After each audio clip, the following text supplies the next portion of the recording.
Friends, എല്ലാ കൂട്ടുകാർക്കും score മലയാളത്തിൻ്റെ മറ്റൊരു ഓൺലൈൻ സെഷനിലേക്ക് സ്വാഗതം. അപ്പോൾ നിങ്ങളെല്ലാവരും പൊളിറ്റിയുടെ NCERT ക്ലാസ് കണ്ടു കാണിരിക്കും. നമ്മൾ 11ാം ക്ലാസ്സിലെ പൊളിറ്റിയുടെ ഒരു NCERT സെഷൻ എടുത്തിട്ടുണ്ടായിരുന്നു. ആ ക്ലാസ് കണ്ടതിന് ശേഷം ഈ കൺസെപ്റ്റ് ക്ലാസ് കാണാനായിട്ട് ശ്രമിക്കുക. എനിവേ, നമ്മുടെ പൊളിറ്റിയുടെ NCERT ക്ലാസ്സിനകത്ത് നമ്മൾ ബേസിക്കായിട്ട് പറഞ്ഞത് ഇന്ത്യൻ കോൺസ്റ്റിറ്റ്യൂഷനെ പറ്റിയിട്ടും അല്ലെങ്കിൽ എന്തിനാണ് ഒരു രാജ്യത്തിന് കോൺസ്റ്റിറ്റ്യൂഷൻ എന്നുള്ളതിനെ പറ്റിയിട്ടുമാണ്. ഇവിടെ നമ്മൾ ഡിസ്കസ് ചെയ്യാൻ പോകുന്നത് ഇന്ത്യൻ കോൺസ്റ്റിറ്റ്യൂഷൻ എന്ന് പറയുന്ന കൺസെപ്റ്റിലേക്ക് വരുന്നത് എങ്ങനെ എന്ന് ഉള്ളത് കൂടെ മനസ്സിലാക്കണം. അതാണ് ഈ ചാപ്റ്ററിന്റെ ഉദ്ദേശം. ഇന്ത്യൻ കോൺസ്റ്റിറ്റ്യൂഷൻ ഹിസ്റ്റോറിക്കൽ ബാക്ക്ഗ്രൗണ്ട്, ചരിത്രപരമായിട്ട് ഇന്ത്യക്ക് എങ്ങനെയാണ് ഒരു ഭരണഘടന നിലവിൽ വന്നത് എന്നുള്ളതാണ് ഇന്ന് പ്രധാനമായിട്ടും ഈ ക്ലാസ്സിനകത്ത് ഡിസ്കസ് ചെയ്യാനായിട്ട് പോകുന്നത്. അതിന് പിന്നിൽ ബ്രിട്ടീഷുകാരാണ് ഉണ്ടായിരുന്നത്. അപ്പോൾ ബ്രിട്ടീഷുകാർ എങ്ങനെയാണ് ഓരോ നിയമങ്ങൾ പാസ്സാക്കിയത്, ബ്രിട്ടീഷുകാർ പാസ്സാക്കിയിട്ടുള്ള ഓരോ നിയമങ്ങൾ ഇന്ത്യൻ കോണ്ടെക്സ്റ്റിൽ എത്രത്തോളം ഇമ്പോർട്ടൻ്റ് ആണ്, ഇന്ത്യയിൽ വന്നിട്ടുള്ള ഭരണ സംവിധാനങ്ങളിലെ മാറ്റങ്ങൾ എന്തൊക്കെയായിരുന്നു, ഓരോ നിയമത്തിൻ്റെ ഭാഗമായിട്ട് ഉണ്ടായിരുന്നത്, അങ്ങനെയുള്ള കാര്യങ്ങളാണ് നമ്മളിന്ന് പ്രധാനമായിട്ട് നോക്കുന്നത്. ഇത് ഒറ്റ ക്ലാസ് കൊണ്ട് നമുക്ക് തീർക്കാൻ പറ്റുന്ന ഒരു ഭാഗമല്ല, ഇതിന് തുടർച്ചയുണ്ടായിരിക്കും. അതിൻ്റെ ഒന്നാമത്തെ ഭാഗമാണ് നമ്മളിന്ന് പ്രധാനമായിട്ട് നോക്കാൻ പോകുന്നത്. അപ്പോൾ നമ്മൾ ഇന്ന് എടുക്കാൻ പോകുന്ന സെഷനിൽ നിന്നും ഇതിന് മുന്നേ ചോദിച്ചിട്ടുള്ള വിവിധ എക്സാംസിന് ചോദിച്ചിട്ടുള്ള കുറച്ച് ചോദ്യങ്ങൾ ഞാൻ ആദ്യം ഒന്ന് പരിചയപ്പെടുത്താം. നിങ്ങൾ ആ ചോദ്യങ്ങൾ ആദ്യം ഒന്ന് നോക്കാം. Which of the following acts ended the trade monopoly of the company in India and opened it to all British subjects except tea? Company ഭരണത്തിന്റെ അല്ലെങ്കിൽ കമ്പനിയുടെ ട്രേഡിലുള്ള കുത്തക അവസാനിപ്പിച്ചത് ഏത് ആക്ട് ആണ് എന്നുള്ളതാണ് ഇതിനകത്ത് ചോദിച്ചിരിക്കുന്നത്. NTPCക്ക് ചോദിച്ചിട്ടുള്ള ചോദ്യമാണ്. ഇതൊക്കെയാണ്, ഈ ആക്ടുകളൊക്കെയാണ് നമ്മൾ ഇന്ന് പഠിക്കാനായിട്ട് പ്രധാനമായിട്ടും പോകുന്നത്. ഇനി രണ്ടാമത്തെ ചോദ്യം, which of the following acts in India was based on a report of a committee headed by the British prime minister Lord North? Again NTPCക്ക് ചോദിച്ചിട്ടുള്ള ഒരു ചോദ്യമാണ്. ബ്രിട്ടീഷ് പ്രൈം മിനിസ്റ്റർ ആയിട്ടുള്ള ലോർഡ് നോർത്തിന്റെ നേതൃത്വത്തിൽ ഹെഡ് ചെയ്തിട്ടുള്ള ഒരു കമ്മിറ്റിയുടെ ഭാഗമായിട്ട് വന്നിട്ടുള്ള നിയമം ഏതാണ് എന്നുള്ളതാണ് ചോദിച്ചിരിക്കുന്നത്. Who among the following was instrumental in promoting English education in India? ഇന്ത്യയിൽ ഇംഗ്ലീഷ് വിദ്യാഭ്യാസം പ്രൊമോട്ട് ചെയ്യുന്നതിൽ ഏറ്റവും ഇമ്പോർട്ടൻ്റ് ആയിട്ടുള്ള വ്യക്തി ആര് എന്നുള്ളതാണ് ചോദിച്ചത്. ഈ പറയുന്ന 4 വ്യക്തികളിൽ ആരാണെന്നുള്ളതാണ് ചോദ്യം. ഇനി, by which of the following laws was the East India Company liquidated and British Indian territories ruled in the name of British Queen? ഏത് നിയമപ്രകാരമാണ് ഈസ്റ്റ് ഇന്ത്യ കമ്പനി ഭരണം അവസാനിപ്പിക്കുകയും ബ്രിട്ടന്റെ നേരിട്ടുള്ള ടെറിട്ടറി ആയിട്ട് അല്ലെങ്കിൽ ബ്രിട്ടന്റെ നേരിട്ടുള്ള ഭരണത്തിന് കീഴിൽ ഇന്ത്യ വന്നത് എന്നുള്ളതാണ് ചോദിച്ചിരിക്കുന്നത്. 4 നിയമങ്ങൾ വന്നിട്ടുണ്ട്. ഇത് ഗ്രൂപ്പ് ഡിക്കകത്ത് ചോദിച്ചിട്ടുള്ള ഒരു ചോദ്യമാണ്. സോ ഈ ഒരു ഏരിയ കേന്ദ്രീകരിച്ചിട്ടാണ് ഇന്നത്തെ നമ്മുടെ ക്ലാസ് പ്രധാനമായിട്ടും എടുക്കാനായിട്ട് നമ്മൾ ഉദ്ദേശിക്കുന്നത്. അപ്പോൾ നമ്മൾ ആദ്യം നിങ്ങൾ മനസ്സിലാക്കേണ്ട കുറച്ച് കാര്യമുണ്ട്. നമ്മുടെ ഹിസ്റ്ററി ക്ലാസ്സിലൊക്കെ കവർ ചെയ്തിട്ടുള്ള കാര്യങ്ങളാണ്. എല്ലാ കാര്യങ്ങളും നമുക്ക് ഈ ക്ലാസ്സിനകത്ത് ഡിസ്കസ് ചെയ്യാൻ പറ്റില്ല. എന്നിരുന്നാലും ചെറിയൊരു ഔട്ട്ലൈൻ ഞാൻ പറഞ്ഞുതരാം എന്താണ് ഇവിടെ സംഭവിച്ചതെന്നുള്ളത്. ഇത് നോക്കുക, ഇതാണ് ബ്രിട്ടൻ, ഇതാണ് നമ്മുടെ ഇന്ത്യ. ഇന്ന് കാണുന്ന ഇന്ത്യയുടെ പൊളിറ്റിക്കൽ മാപ്പ് എന്ന് പറയുന്നത്. ഈ ബ്രിട്ടനകത്ത് ഉണ്ടായിരുന്ന ഒരു കമ്പനിയാണ് EIC എന്ന് പറഞ്ഞ് ഞാനിവിടെ എഴുതിയിരിക്കുന്നത്, ഈസ്റ്റ് ഇന്ത്യ കമ്പനി. അത് മാത്രമാണോ അവിടെ ഉണ്ടായിരുന്നത്? അല്ല, മറ്റ് കമ്പനികളും ഇവിടെ ഉണ്ടായിരുന്നു. എവിടെ? ബ്രിട്ടനകത്ത് ഉണ്ടായിരുന്നു. ഈ ബ്രിട്ടനകത്ത് ഉണ്ടായിരുന്ന ഒരുപാട് കമ്പനികളിൽ ഒരു കമ്പനി മാത്രമാണ് ഈസ്റ്റ് ഇന്ത്യ കമ്പനി. ആ കമ്പനിയാണ് എന്തിനു വേണ്ടി ഇങ്ങോട്ട് വന്നത്? കച്ചവടത്തിന് വേണ്ടി ഇന്ത്യയിലേക്ക് വന്നത്. കച്ചവടത്തിന് വേണ്ടി ഇന്ത്യയിലേക്ക് വന്ന ഈ ഈസ്റ്റ് ഇന്ത്യ കമ്പനി ഇന്ത്യയിൽ എന്ത് ചെയ്യുന്നു? അധികാരം വെട്ടിപ്പിടിച്ചെടുക്കുന്നു. ഇത് നമ്മൾ വിവിധ ക്ലാസ്സുകളിലായിട്ട് ഇതിന് മുന്നേ നമ്മൾ കണ്ടതാണ്. നമ്മൾ ആദ്യം അഡ്വന്റ് ഓഫ് യൂറോപ്യൻസ് എന്ന് പറയുന്ന ഒരു ഭാഗം കണ്ടു. അതിനകത്താണ് യൂറോപ്യൻസിന്റെ ആഗമനം നമ്മൾ കണ്ടത്, അല്ലെ? പോർച്ചുഗീസുകാർ വരുന്നു, ഡച്ചുകാർ വരുന്നു, ബ്രിട്ടീഷ് വരുന്നു, ഫ്രഞ്ച് വരുന്നു. രണ്ടാമത് ആ അഡ്വന്റ് ഓഫ് യൂറോപ്യൻസ് എന്ന് പറയുന്ന സെഷന്റെ ഏറ്റവും അവസാന ഭാഗത്ത് നമ്മൾ എന്താണ് കണ്ടത്? നമ്മൾ എങ്ങനെയാണ് ബ്രിട്ടൻ ഈ പറയുന്ന പോലെ പോർച്ചുഗീസിനെയും ഡച്ചിനെയും ഫ്രഞ്ചിനെയും തോൽപ്പിച്ചുകൊണ്ട് വിദേശ ശക്തികളെ എല്ലാം ഒഴിവാക്കിക്കൊണ്ട് ബ്രിട്ടൻ മാത്രം എന്നുള്ള നിലയിലേക്ക് വന്നത് എങ്ങനെയാണെന്നുള്ളത് നമ്മളിവിടെ കണ്ടു. അതിനുശേഷം ബ്രിട്ടൻ എങ്ങോട്ട് അവരുടെ ശ്രദ്ധ കേന്ദ്രീകരിക്കുന്നു? ബ്രിട്ടീഷ് കോൺക്വസ്റ്റ് എന്ന് പറയുന്ന ഒരു ക്ലാസ് നമ്മൾ അതിന് ശേഷം എടുത്തു. ബ്രിട്ടീഷ് കോൺക്വസ്റ്റിനകത്ത് നമ്മൾ എന്താ കണ്ടത്? ബ്രിട്ടൻ എങ്ങനെയാണ് വിദേശ ശക്തികളെ ഒഴിവാക്കി. ആരെയൊക്കെ? ഫ്രാൻസിനെ തോൽപ്പിച്ചു, ഡച്ചിനെ തോൽപ്പിച്ചു, പോർച്ചുഗീസിനെ തോൽപ്പിച്ചു. ഇവരെല്ലാം ഒഴിവാക്കി അടുത്ത ബ്രിട്ടന്റെ ഉദ്ദേശം ആരായിരുന്നു? ഇന്ത്യയിലുള്ള ആ കാലത്തെ പ്രബലരായിട്ടുള്ള ശക്തി കേന്ദ്രങ്ങൾ ആരൊക്കെയാണ് തോൽപ്പിക്കുന്നത്? കർണാടകനെ തോൽപ്പിക്കുന്നു, മൈസൂരിനെ തോൽപ്പിക്കുന്നു, മറാത്തയെ തോൽപ്പിക്കുന്നു, പഞ്ചാബിനെ തോൽപ്പിക്കുന്നു, ബംഗാളിനെ തോൽപ്പിക്കുന്നു. ഇവരെയൊക്കെ എങ്ങനെയാണ് ബ്രിട്ടൻ തോൽപ്പിച്ചതെന്നും അവിടെ നടന്നിട്ടുള്ള യുദ്ധങ്ങൾ, ആ ഓരോ യുദ്ധത്തിലും ഉണ്ടായിട്ടുള്ള കഥാപാത്രങ്ങൾ, ഓരോ യുദ്ധത്തിലെയും സന്ധികൾ, ഓരോ സന്ധികളിലും എന്താണ് സംഭവിച്ചത്, ട്രീറ്റീസിലൊക്കെ എന്താണ് സംഭവിച്ചതെന്നുള്ളതൊക്കെയാണ് നമ്മൾ എവിടെ കണ്ടത്? ബ്രിട്ടീഷ് കോൺക്വസ്റ്റ് എന്നുള്ള ഭാഗത്ത് കണ്ടത്. സോ ഈ 2 ക്ലാസ്സുകളിലായിട്ട് കച്ചവടത്തിന് വേണ്ടി ഇന്ത്യയിലേക്ക് വന്നിട്ടുള്ള ബ്രിട്ടീഷുകാർ എങ്ങനെയാണ് ഇന്ത്യ എന്ന് പറയുന്ന ആ രാജ്യത്തിന്റെ അധികാരം കൈയാളുന്ന ഒരു അവസ്ഥയിലേക്ക് വന്നത് എന്ന് ഈ 2 ക്ലാസ്സുകളിൽ നമ്മൾ എന്ത് ചെയ്തു? കവർ ചെയ്തു. ഇനി നമ്മൾ നോക്കാൻ പോകുന്നത് ബ്രിട്ടീഷ് അഡ്മിനിസ്ട്രേഷൻ. ബ്രിട്ടീഷുകാർ വന്നു, കച്ചവടത്തിന് വേണ്ടിയിട്ടാണ് വന്നത്. കൂടെ ഉണ്ടായിരുന്ന മറ്റ് വിദേശ ശക്തികൾ അവർ തുരത്തി. അതിനുശേഷം ഇന്ത്യയിലുണ്ടായിരുന്ന രാജാക്കന്മാരുടെ കയ്യിൽ നിന്നും ഇന്ത്യൻ ടെറിട്ടറി അവർ പിടിച്ചു വാങ്ങിച്ചു. ഇപ്പൊ അവരുടെ കയ്യിൽ എന്തുണ്ട്? കുരങ്ങന്റെ കയ്യിൽ പൂമാല കിട്ടിയ പോലെ ഇന്ത്യ എന്ന് പറയുന്ന ഒരു രാജ്യം ഈ കമ്പനിക്ക് കയ്യിലുണ്ട്. ഈ കമ്പനി എന്ത് ചെയ്യണം? ഈ കിട്ടിയ രാജ്യത്തിനെ അല്ലെങ്കിൽ ഈ കിട്ടിയ പൊളിറ്റിക്കൽ ടെറിട്ടറിനെ എന്ത് ചെയ്യണം?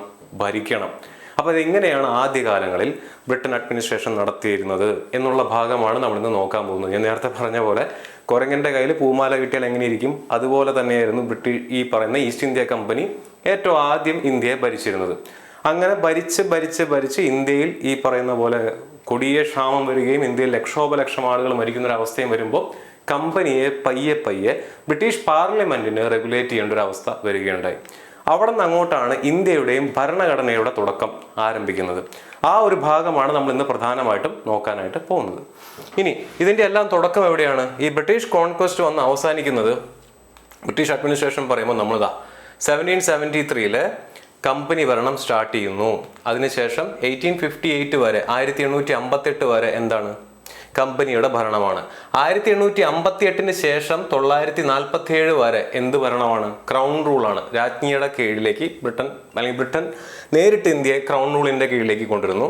947 ശേഷം നമുക്ക് എന്ത് ചെയ്യുന്നു? സ്വാതന്ത്ര്യം കിട്ടുന്നു. അപ്പൊ ഇതാണ് എന്റെ ടൈം ലൈൻ എന്ന് പറഞ്ഞാൽ. അതായത് 1773 മുതൽ 1858 വരെ ഇന്ത്യ കമ്പനിയുടെ, ഈസ്റ്റ് ഇന്ത്യ കമ്പനി എന്ന് പറഞ്ഞാൽ നേരത്തെ ഞാൻ പറഞ്ഞ ആ കച്ചവടത്തിന് വേണ്ടി വന്നിട്ടുള്ള ഒരു കമ്പനിയുടെ കയ്യിലാണ് ആരുള്ളത്? ഈ പറയുന്ന ഇന്ത്യ ഉള്ളത്. 1858 ശേഷം എന്ത് ചെയ്യുന്നു? ക്രൗണിന്റെ കീഴിലേക്ക് വരുന്നു. ബ്രിട്ടൻ നേരിട്ട് ഇന്ത്യയെ ഭരിക്കാനായിട്ട് തീരുമാനിക്കുന്നു. 947 ഇന്ത്യക്ക് സ്വാതന്ത്ര്യം കിട്ടി, നിങ്ങൾക്ക് എല്ലാവർക്കും അറിയാവുന്ന കാര്യമാണ്. സോ ഈ രീതിയിൽ ഓരോ കാലഘട്ടത്തിലും എന്തൊക്കെ ഭരണ പരിഷ്കാരങ്ങളാണ് ഇന്ത്യയിൽ വന്നിട്ടുള്ളത് എന്നാണ് നമുക്ക് നോക്കാനുള്ളത്. നിങ്ങൾ ശ്രദ്ധിക്കേണ്ട ഒരു കാര്യം, ഈ ഒരു സിറ്റുവേഷൻ നിങ്ങൾക്ക് മനസ്സിലാവണമെന്നുണ്ടെങ്കിൽ നിങ്ങൾ തിരിച്ച് ഞാൻ ഈ പറയുന്ന സിനാരിയോ ഒന്ന് മനസ്സിലാക്കി വെക്കുക, അല്ലെങ്കിൽ ഒന്ന് മനസ്സിലാക്കി കൊണ്ടുവരാനായിട്ട് ശ്രമിക്കുക. ഇന്ത്യയിലുള്ള ഏതെങ്കിലും ഒരു multinational company XYZ, Adani group, Ambani group, Tata group, Birla group, ഏത് കമ്പനി വേണമെങ്കിലും എടുക്കാം. ആ ഒരു കമ്പനി കച്ചവടത്തിന് വേണ്ടി തൊട്ടടുത്ത് കിടക്കുന്ന ഏതെങ്കിലും ഒരു അയൽ രാജ്യത്തേക്ക് പോകുന്നു. അവരുടെ കമ്പനി, അവരുടെ ഫാക്ടറി അവരവിടെ എസ്റ്റാബ്ലിഷ് ചെയ്യുന്നു. ഉദാഹരണത്തിന് അത്ര കണ്ട് ശക്തരല്ലാത്ത മാൽദീവ്സിലേക്കോ മൗറീഷ്യസിലേക്കോ എന്ത് ചെയ്യുന്നു? ഈ പറയുന്ന ഏതെങ്കിലും ഒരു കമ്പനി അവിടെ കച്ചവടത്തിന് വേണ്ടി പോവുകയാണ്. നിർഭാഗ്യവശാൽ അവിടുത്തെ ഭരണാധികാരികൾ പവർഫുൾ അല്ലാത്തൊരു സിറ്റുവേഷൻ വരുമ്പോൾ ഈ കമ്പനി ആ ഭരണാധികാരികളെ അവരുടെ പപ്പറ്റുകളാക്കി വെക്കുകയോ അല്ലെങ്കിൽ ഭരണാധികാരികളെ കൊന്നുകളഞ്ഞ് അവർക്ക് ഇഷ്ടപ്പെട്ട പപ്പറ്റിനെ ഭരണാധികാരിയായി വെക്കുകയോ ചെയ്യുന്നു. അപ്പോൾ ആ രാജ്യം ഈ കമ്പനിയുടെ കയ്യിലായി ആണ്. ഈ രാജ്യത്തുള്ള ആളുകളുടെ അവസ്ഥ എന്താണ്?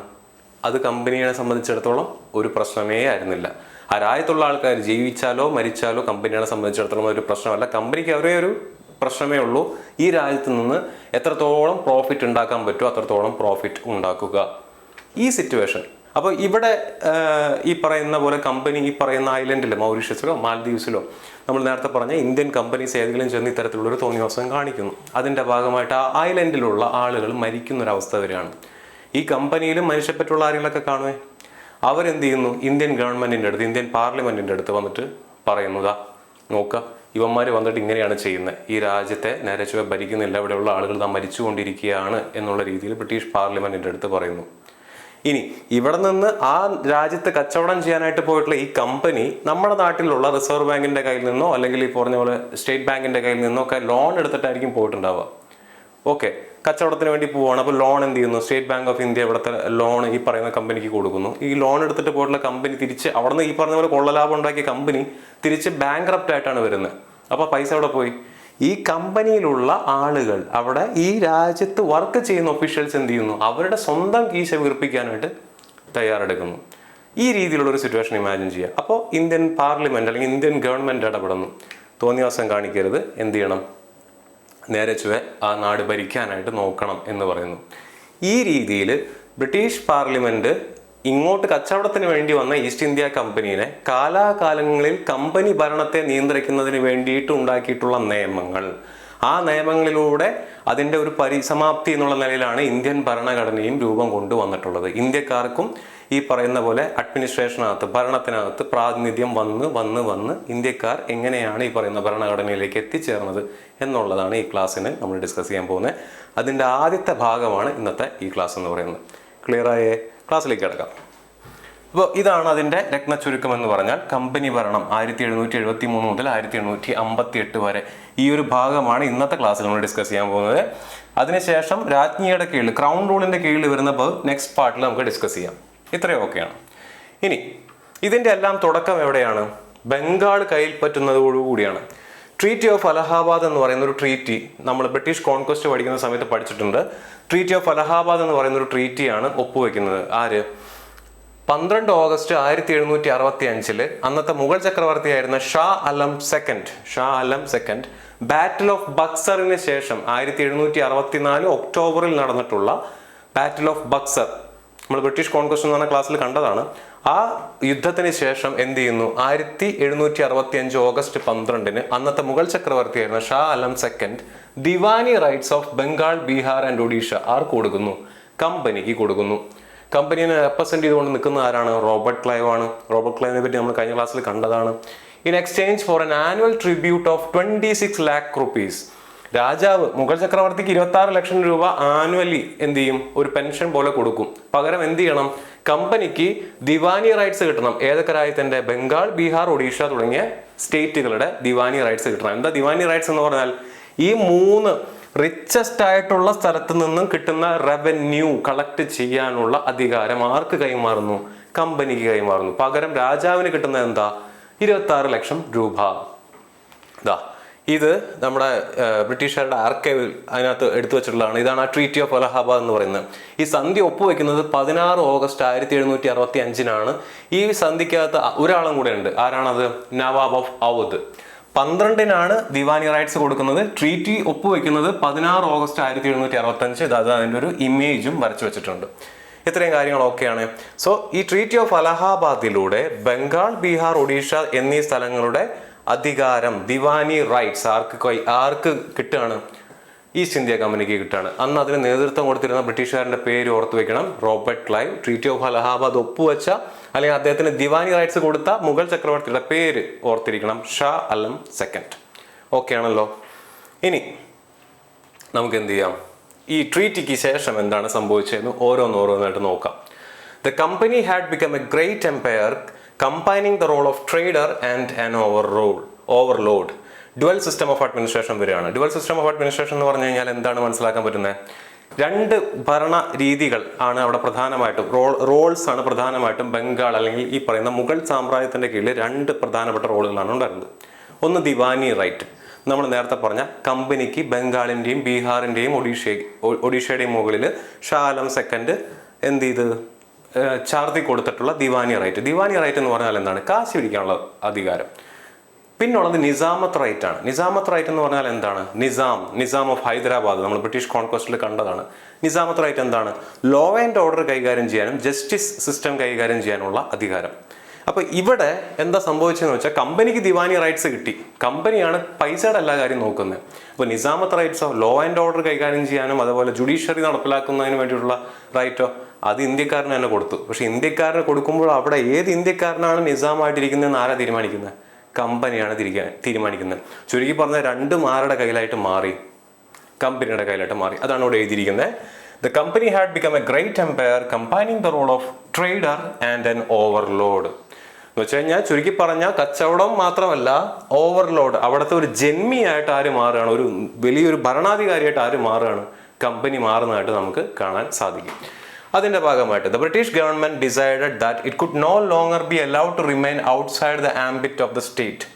നേരത്തെ ഞാൻ ഇന്ത്യൻ ഗവൺമെന്റ് പുറത്ത് കച്ചവടത്തിന് വേണ്ടി പോയിട്ടുള്ള നമ്മുടെ നാട്ടിലെ കമ്പനികളുടെ കാര്യം പറഞ്ഞ പോലെ തന്നെ ബ്രിട്ടീഷ് ഗവൺമെന്റ് തീരുമാനിക്കുകയാണ്, ഓക്കെ ഇവന്മാരെ വെറുതെ വിട്ടാൽ ശരിയാവില്ല. ഇപ്പൊ പിടിച്ചില്ല എന്നുണ്ടെങ്കിൽ എന്ത് ചെയ്യാൻ പറ്റില്ല? ഇവന്മാരെ കൺട്രോൾ ചെയ്യാൻ പറ്റില്ല. കാരണം ഇവരുടെ കയ്യിൽ വലിയൊരു ടെറിട്ടറി കിട്ടുന്നു. ലക്ഷോപലക്ഷം ജനങ്ങളെ ഭരിക്കുന്നതിനുള്ള ഒരു ഓപ്പർച്യൂണിറ്റി കച്ചവടത്തിന് വേണ്ടി വന്ന ഒരു കമ്പനിയുടെ കയ്യിലാണ് കിട്ടുന്നത്. കുറെ എൻ്റെ കയ്യിൽ പൂമാല കിട്ടി എന്ന് പറഞ്ഞ പോലെ. ഇവർക്ക് എന്ത് ചെയ്യണമെന്ന് അറിയില്ല, എങ്ങനെ ഈ നാട് ഭരിക്കണം എന്നറിയില്ല. ഇംഗ്ലീഷ് കോമൺ ലോയോ ഇന്ത്യൻ ലോസോ ഇവർക്ക് അറിയില്ല. അപ്പൊ എങ്ങനെയാണ് അവിടെ നടക്കുന്ന ജുഡീഷ്യറി, ലോ ആൻഡ് ഓർഡർ ഒക്കെ കൈകാര്യം ചെയ്യാൻ ഒരു കമ്പനിക്ക് പറ്റില്ല. ഇത് ആർക്ക് മനസ്സിലാക്കാൻ പറ്റുന്നു? ബ്രിട്ടീഷ് ഗവൺമെന്റ് മനസ്സിലാക്കാൻ പറ്റുന്നു. ബ്രിട്ടീഷ് ഗവൺമെന്റ് ഇടപെടുന്നു. Establishing the sovereignty of the crown in place of company was yet too bold a step to be taken. അപ്പൊ പക്ഷെ എന്ത് ചെയ്യാൻ പറ്റില്ല? ഈ കമ്പനി പിടിച്ചെടുത്ത സ്ഥലത്ത്, ഇപ്പം ഞാൻ നേരത്തെ പറഞ്ഞ സിനാരിയോയില് ഇന്ത്യയിൽ നിന്ന് പോയിട്ടുള്ള ഈ പറഞ്ഞ അംബാനി അദാനി ഗ്രൂപ്പുകൾ ഏതെങ്കിലും ഒരു ഐലൻഡ് പിടിച്ചെടുത്തു. അവരാണ് ഇവിടെ ഈ പറഞ്ഞ പോലെയുള്ള കാര്യങ്ങൾ ചെയ്യുന്നത്. നേരെ പോയിട്ട് ഇന്ത്യൻ പാർലമെന്റ് പറയാണ് ഇറങ്ങിപ്പോ ഞങ്ങൾ ഭരിച്ചോളാം എന്ന്. ആ സിറ്റുവേഷനിൽ അവിടെ പറയാനായിട്ട് ആർക്ക് പറ്റിയില്ല? ബ്രിട്ടീഷ് ക്രൗണ് പറ്റിയില്ല. കാരണം ആ സമയത്ത് പവർഫുൾ ആയിട്ടുള്ള മറ്റു കൊളോണിയൽ ശക്തികളുണ്ട്. ഫ്രാൻസ് അപ്പോഴും ഉണ്ട്. ഫ്രാൻസ് യൂറോപ്പിൽ ശക്തരായിട്ടുള്ള ഒരു ടീമാണ്. ഡച്ച് ഉണ്ട്, പോർച്ചുഗീസും സ്പെയിനും എല്ലാവരും ശക്തരായിട്ടുള്ള കുറേ യൂറോപ്യൻ ശക്തീസ് ഉണ്ട്. ജർമ്മനി ഉണ്ട്, റഷ്യ ഉണ്ട്. അപ്പോൾ ഇവരെല്ലാവരും ആ സമയത്ത് ആക്റ്റീവായിട്ട് നിൽക്കുന്നതുകൊണ്ട് ബ്രിട്ടീഷ് ക്രൗൺ നേരിട്ട് ഇന്ത്യയെ ഭരിക്കണ്ട എന്നൊരു തീരുമാനം അപ്പോൾ എടുത്തു. പകരം എന്ത് തീരുമാനിച്ചു?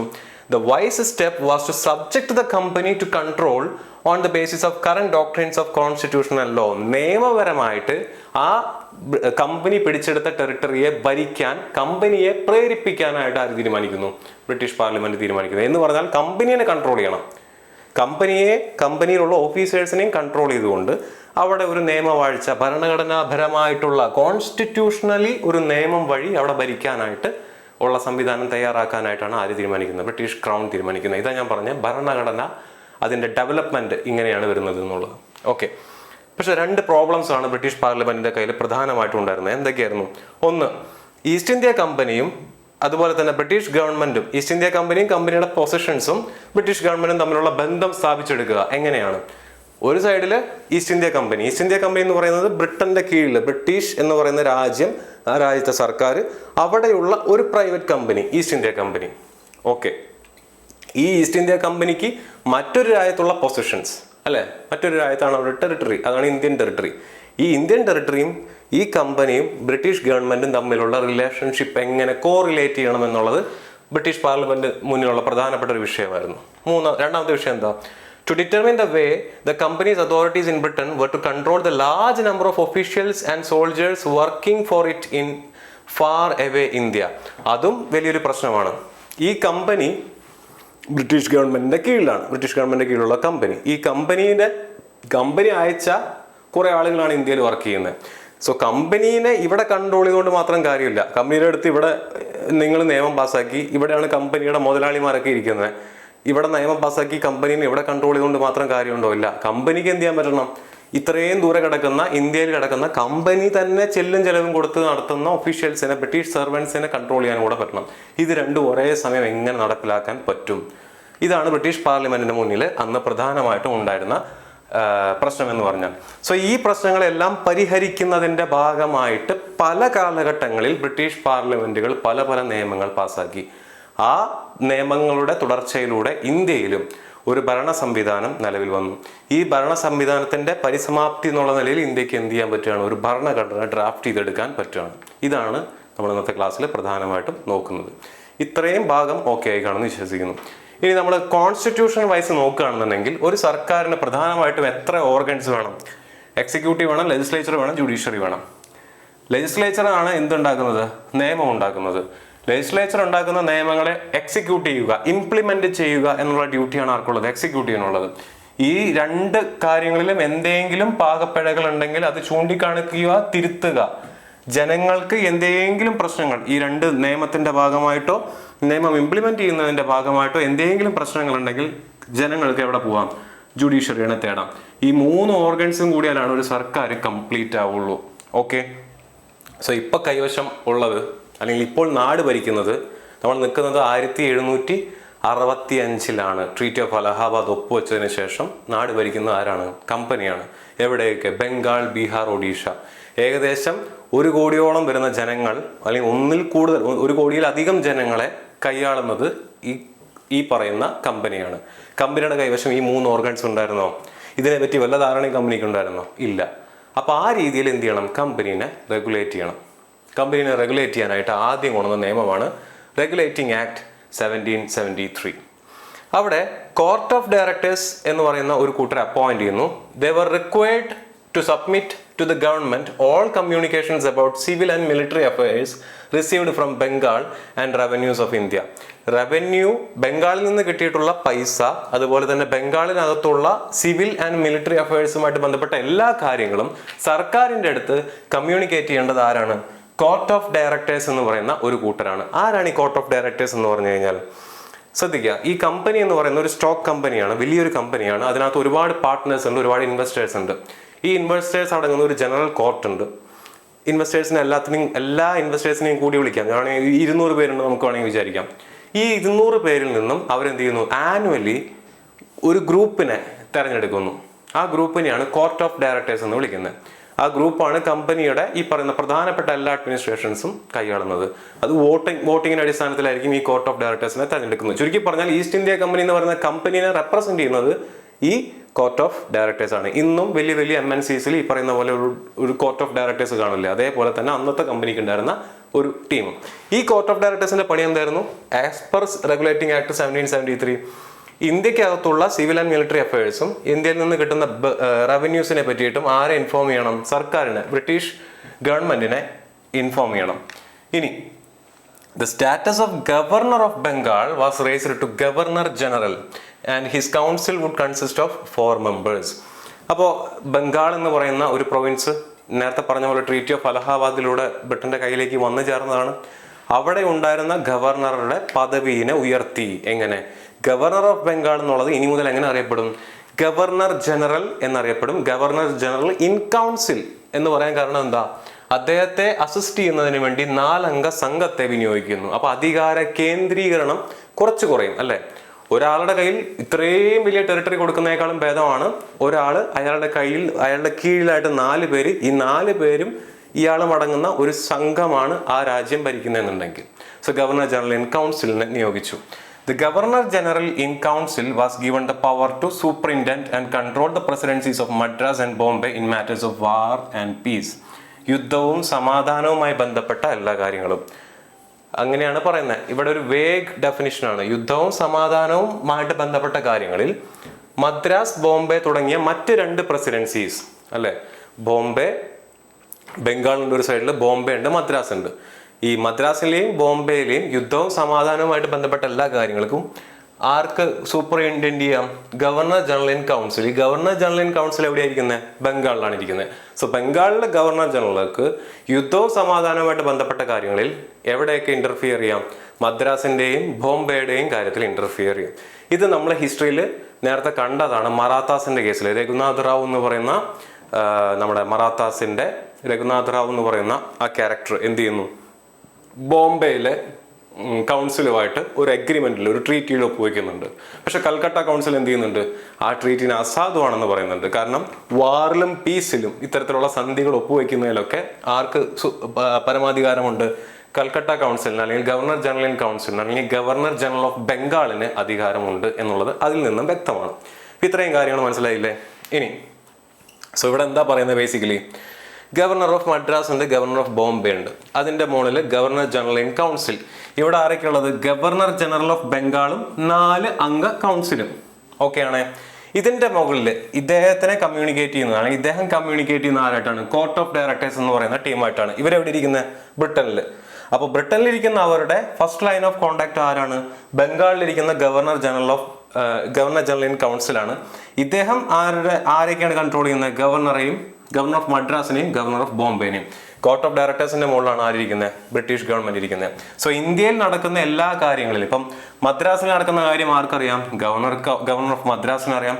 ബോംബെയിൽ നടക്കുന്ന കാര്യം ആർക്കറിയാം? ഗവർണർ ഓഫ് ബോംബെക്ക് അറിയാം. ഇവർ രണ്ടുപേരും യുദ്ധവും സമാധാനവുമായിട്ട് ബന്ധപ്പെട്ട കാര്യങ്ങൾ ആരെടുത്ത് പറയണം? ബംഗാളിലിരിക്കുന്ന ആളുടെ അടുത്ത് പറയണം. അദ്ദേഹത്തിന്റെ പവർ എന്താണ്? He is the governor general of Bengal in council. കാരണം അദ്ദേഹത്തിന്റെ കൂടെ 4 അംഗങ്ങളെ കൂടെ വെച്ചു. ഇനി ഇദ്ദേഹം ഈ പറയുന്ന എല്ലാ കാര്യങ്ങളെയും എവിടെ റിപ്പോർട്ട് ചെയ്യണം? കോർട്ട് ഓഫ് ഡയറക്ടേഴ്സിനെ റിപ്പോർട്ട് ചെയ്യണം. 24 അംഗ കോർട്ട് ഓഫ് ഡയറക്ടേഴ്സ് ഉണ്ട്. ഇത് ഈസ്റ്റ് ഇന്ത്യ കമ്പനിയുടെ ഷെയർ ഹോൾഡേഴ്സ് ആണ്. ഈ കോർട്ട് ഓഫ് ഡയറക്ടേഴ്സ് എന്ത് ചെയ്യണം? ഇന്ത്യയിലുള്ള എല്ലാ കാര്യങ്ങളെ പറ്റിയിട്ടും ആർക്ക് റിപ്പോർട്ട് കൊടുക്കണം? ബ്രിട്ടീഷ് ഗവൺമെന്റിന് റിപ്പോർട്ട് കൊടുക്കണം.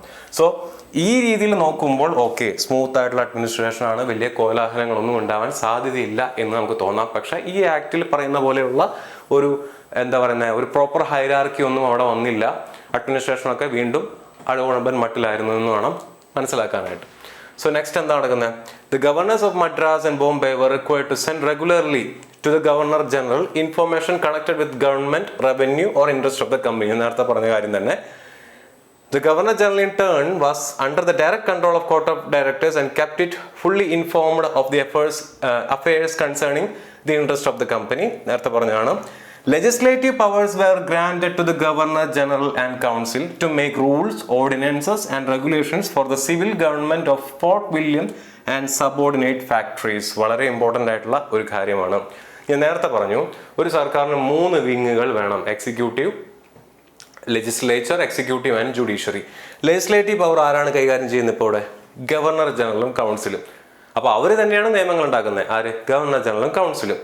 അവർ തന്നെയാണ് ഈ നിയമം എക്സിക്യൂട്ട് ചെയ്യുന്നത്. അപ്പോൾ separation of executive and legislature എവിടെ വന്നില്ല? 1773 റെഗുലേറ്റിംഗ് ആക്ടിന് വന്നില്ല. അപ്പനും സുഭദ്രയും കുറച്ച് ആളുകളും കൂടെ നിയമം ഉണ്ടാക്കും, അവർ തന്നെ എന്ത് ചെയ്യും? നിയമം ഇംപ്ലിമെന്റ് ചെയ്യുന്ന ഒരവസ്ഥയാണ് എവിടെ ഉണ്ടാകുന്നത്? 1773 റെഗുലേറ്റിംഗ് ആക്ടിന് അകത്ത് ഉള്ളത്. ഇത്രയും ഓക്കെയാണ്. ഞാൻ നേരത്തെ പറഞ്ഞ പോലെ ഇതാണ് അന്നത്തെ ഹൈറാർക്കി എന്ന് പറയുന്നത്. ഇത്രയും ഓക്കെയാണ്. അപ്പോൾ സെപ്പറേഷൻ ഓഫ് ഈ പറഞ്ഞ പോലെ എക്സിക്യൂട്ടീവ് ആൻഡ് ലെജിസ്ലേച്ചർ ഇല്ല എന്നുള്ള കാര്യം നമുക്ക് മനസ്സിലായി. എവിടെ? 1773 റെഗുലേറ്റിംഗ് ആക്ടിനകത്ത്.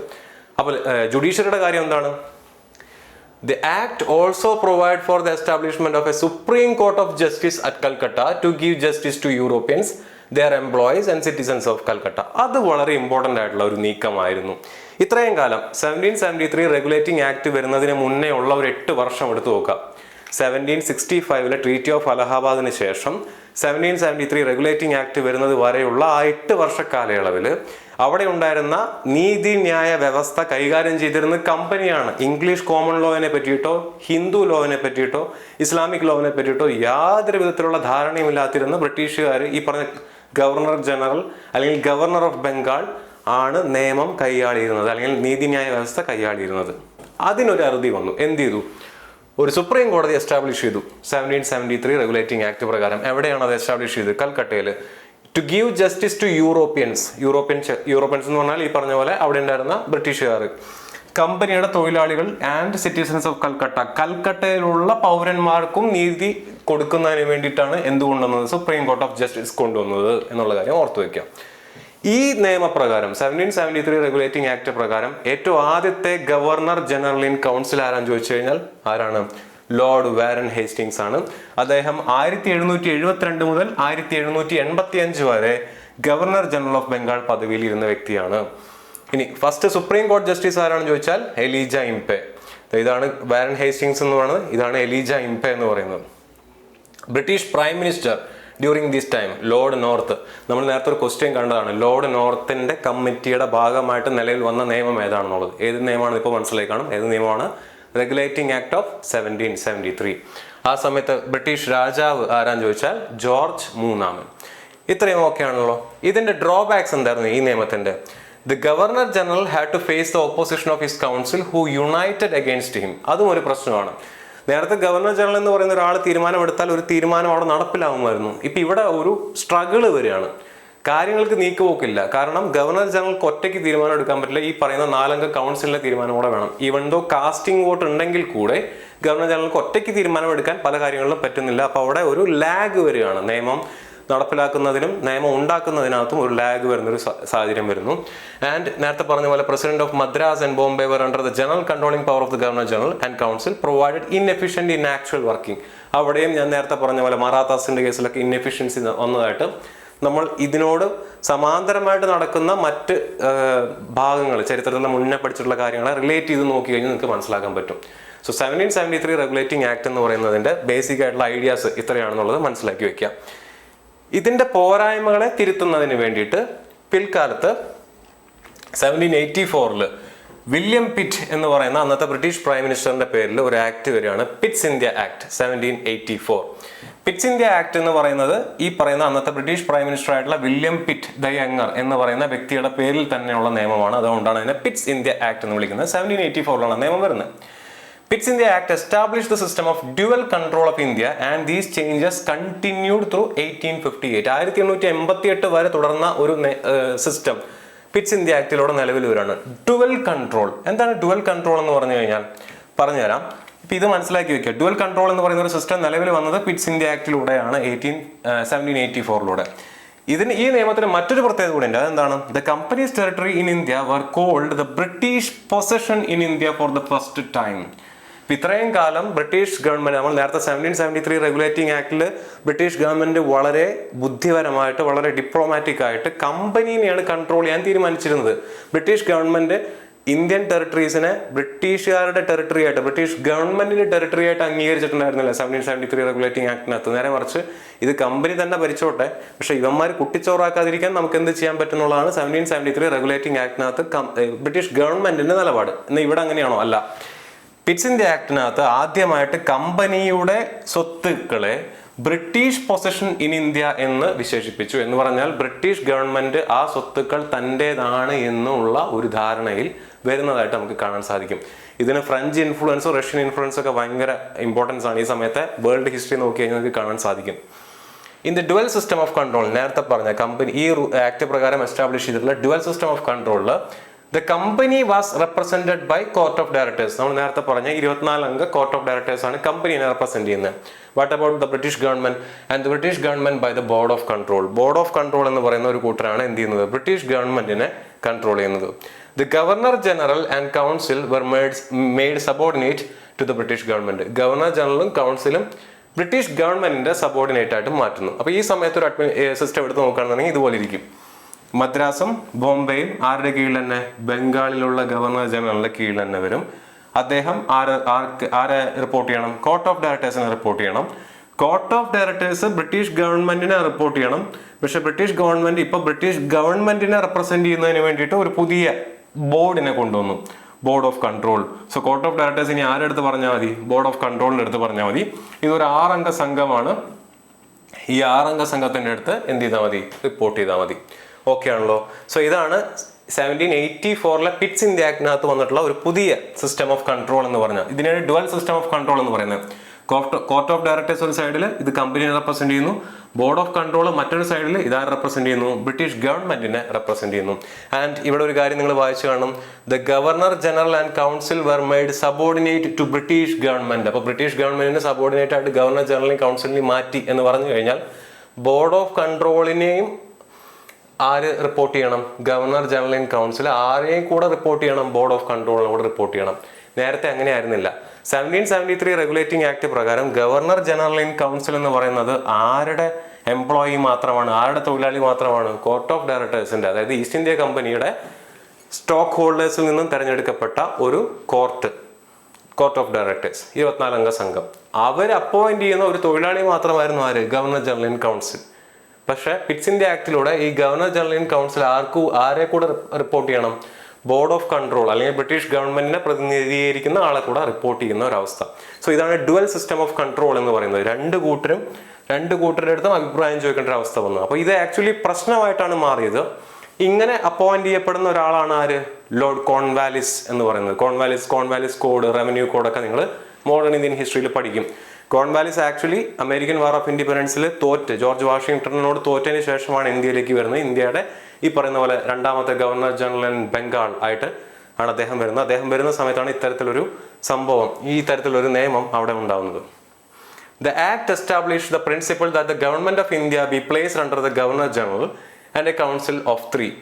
ഇവിടെ മറ്റൊരു കാര്യം കൂടെ ചെയ്തു. നമ്മൾ നേരത്തെ ഗവർണർ ജനറൽ ആൻഡ് കൗൺസിൽ എന്ന് പറയുന്നത് 4 അംഗ സംഘമായിരുന്നു അല്ലെ? കൗൺസിലിനകത്ത് 4 പേരുണ്ടായിരുന്നു. ആ കൗൺസിലിനെ വീണ്ടും എന്താക്കി മാറ്റി?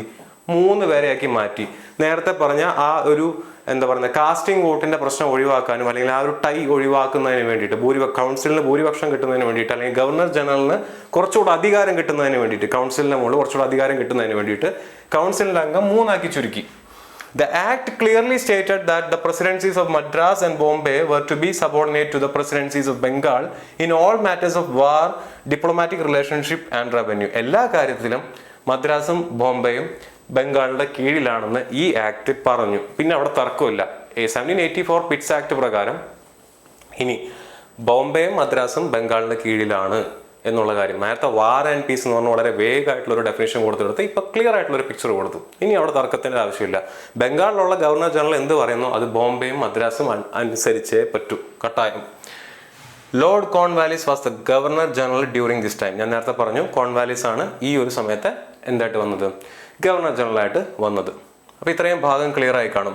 1773 regulating act, 1784 Pitt's India act. 1773 regulating ആക്ടിനകത്ത് ഒരു കാര്യം കൂടെ പറഞ്ഞു. കമ്പനിക്ക് ഇന്ത്യയിലുള്ള ടെറിട്ടറീസ്, അതിനകത്തുള്ള കച്ചവടത്തിന്റെ കുത്തക എന്ന് പറഞ്ഞാൽ കമ്പനിക്ക് മാത്രമേ ഇന്ത്യയിൽ കച്ചവടം ചെയ്യാൻ പറ്റുള്ളൂ. ഈസ്റ്റ് ഇന്ത്യ കമ്പനി എന്ന് പറയുന്ന കമ്പനിക്ക് മാത്രമാണ് ഈ ഭാഗത്ത് കച്ചവടം ചെയ്യാൻ പറ്റുള്ളൂ. ഒന്നല്ലെങ്കിൽ കമ്പനി മാത്രം കച്ചവടം ചെയ്യണം, അല്ലെങ്കിൽ കമ്പനിക്ക് എന്ത് ചെയ്യാം, കച്ചവടത്തിനുള്ള മറ്റാരെയും കച്ചവടത്തിന് വരികയാണെന്നുണ്ടെങ്കിൽ അതിന്റെ ലൈസൻസ് ആര് വഴിയാണ് പോവുക, കമ്പനി വഴിയാണ് പോവുക. ആസ് പെർ ഈ പറഞ്ഞ ചാർട്ടർ ആക്ട്.